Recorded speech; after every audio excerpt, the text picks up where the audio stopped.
Hello बच्चों। आज मैं आप लोगों को क्लास 10th का डीओई की तरफ से अभी आपके पास जो प्रैक्टिस पेपर आया है ना मैथ्स का, वो कराने वाली। दो पेपर आए हैं, आप लोगों को पता है। 2023 फर्स्ट वाला पेपर है जिसको आज हम शुरू करने वाले हैं। एक बार मैं जनरल इंस्ट्रक्शन आप लोगों को ये बता दूं पेपर किस पैटर्न पे आने वाला है। तो ये पेपर है, ये किस पैटर्न पे है, उसके बाद हम अपना शुरू करते हैं। तो टोटल आपके पास इस पेपर में 5 सेक्शंस ए बी। जो सेक्शन ए है ना, उसमें आपके पास 20 एमसीक्यू क्वेश्चंस आपको मिलने वाले हैं जो 1 मार्क ईच। सेक्शन बी में आपको 5 क्वेश्चंस मिलेंगे जो 2 मार्क्स ईच। सेक्शन सी में आपको 6 क्वेश्चंस जो 3 marks each. And section D में आपको 4 क्वेश्चंस मिलेंगे जो 5 marks each. Section E again 3 case study based marks each. Internal choice आपको मिलेगी, कोई एक्सटर्नल चॉइस नहीं। सेक्शन ए में कोई चॉइस नहीं होगी वाले क्वेश्चन। बाकी क्वेश्चंस करने आपके पास सारे कंपलसरी है। कैलकुलेटर का आप यूज़ नहीं कर सकते कहीं पर भी अगर आपको फिगर बनानी है। और साथ के साथ अगर कहीं भी पाई आप यूज़ कर रहे हो ना, तो आपको नहीं, वहाँ पर आप 22/7 ही लेंगे और कोई वैल्यू नहीं ले सकते। ठीक है। एक इंपॉर्टेंट इन्फॉर्मेशन यहाँ लिखिए, please to write down the serial number of the question before attempt. जो भी क्वेश्चन आप अटेम्प्ट कर रहे हो उससे पहले उसका क्लियर। चलिए सेक्शन ए से शुरू करते हैं हम। यहाँ पर 20 क्वेश्चन है, 1 मार्क। फर्स्ट क्वेश्चन में कह रहा है आपसे यहाँ, the probability of happening of an event is 3/7। एक इवेंट के होने की प्रोबेबिलिटी 3/7 है। The probability of not happening of that event, कि ना होने की क्या होगी। तो आपको पता है कि होने की प्रोबेबिलिटी और ना होने की प्रोबेबिलिटी का सम होता है 1। तो अगर मैं इसको 1 में से माइनस कर दूंगी, ना होने की प्रोबेबिलिटी आ जाएगी मेरे पास, जो होती है मेरे पास 4/7। आसान था फर्स्ट क्वेश्चन। सेकेंड क्वेश्चन में कह रहे हैं, the value of m for which the system of equation, दो इक्वेशंस दे रखी है, has no solution. Chapter number 3 का क्वेश्चन। m की वैल्यू बताओ अगर इन दोनों इक्वेशंस की नो सॉल्यूशन है तो उसकी कंडीशन होती है a1/a2 जो है वो b1/b2 के इक्वल होता है, लेकिन c1/c2 इसी से निकल जाएगा। तो a1 है 6, a2 है 2, a1 b1 c1, a2 b2 c2। ठीक है। b1 है आपके पास कितना, माइनस का 3, और b2 है माइनस का m।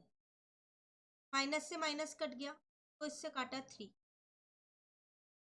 3 से 3 कट गया 1। m की वैल्यू सीधा सीधा निकल के आ गई 1। क्लियर। नेक्स्ट में आपसे क्या कह रहे हैं यहाँ पर, HCF ऑफ को prime number is always. Chapter number 1 का क्वेश्चन। को प्राइम नंबर वो होते हैं जिनका HCF होता ही 1 है, हमेशा 1 होता है उनका।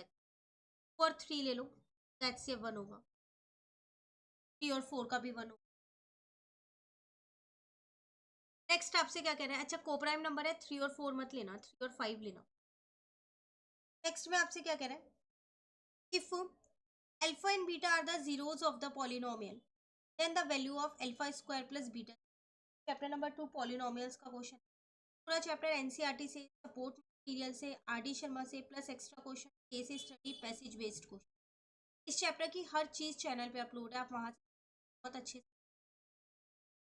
अल्फा और बीटा इसके जीरोज है पॉलिनोमियल। तो अगर मैं ये पॉलिनोमियल यहाँ पर एक बार लिख दूं, तो इसमें मेरे पास a की वैल्यू 1 है, b की वैल्यू माइनस का a है, और c की वैल्यू माइनस का b है ना। अब सम ऑफ जीरोज होता है मेरे पास माइनस b/a। तो b की वैल्यू माइनस का a है और a की वैल्यू 1 है, 1 आ गया। प्रोडक्ट ऑफ जीरोज होता है मेरे पास c/a, माइनस का b आ गया। यहाँ तक क्लियर हुआ। अब मुझे इसकी वैल्यू निकालनी है। मैंने क्या किया, यहाँ पर एक आइडेंटिटी लगा दी, a प्लस बी के होल स्क्वायर की आइडेंटिटी लगाई है।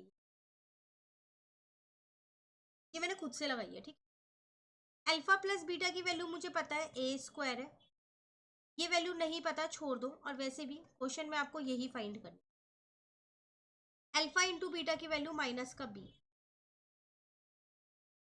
तो ये इसको इधर ले आती हूँ तो ये प्लस का 2b हो जाएगा। देख लो आपका ऑप्शन ए रहा बी, चल गई वैल्यू। तो मैंने पॉलिनोमियल की हेल्प से पहले सम ऑफ जीरोज और प्रोडक्ट ऑफ जीरोज निकाल लिए और उसके बाद एक आइडेंटिटी लगा के alpha square plus beta. Clear हुआ?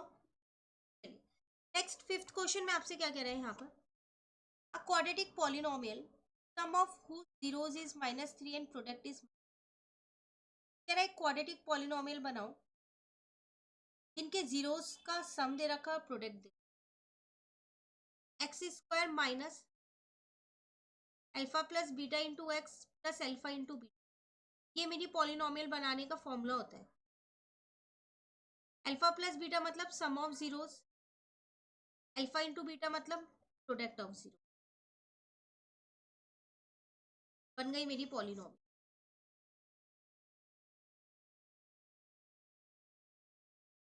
क्लियर हुआ? तो आज हम इसके 5 ही क्वेश्चंस करेंगे। 1 to 5 कंप्लीट हो गए हैं। डेली बेसिस पे 4 to 5 क्वेश्चंस करूंगी, आराम से पेपर कंप्लीट हो जाएगा। फिर भी कहीं दिक्कत लग रही है इन 5 क्वेश्चंस में तो कमेंट करके ज़रूर पूछ। वीडियो अच्छी लगे लाइक ज़रूर कर, फ्रेंड्स के साथ भी इन वीडियोस को ज़रूर शेयर कीजिएगा। और अगर आपने चैनल नहीं सब्सक्राइब कर रखा है जल्दी से चैनल को। 10th क्लास का मैथ्स का जितना भी स्टडी आपको, मिलते हैं नेक्स्ट क्लास में। Bye bye, thank you.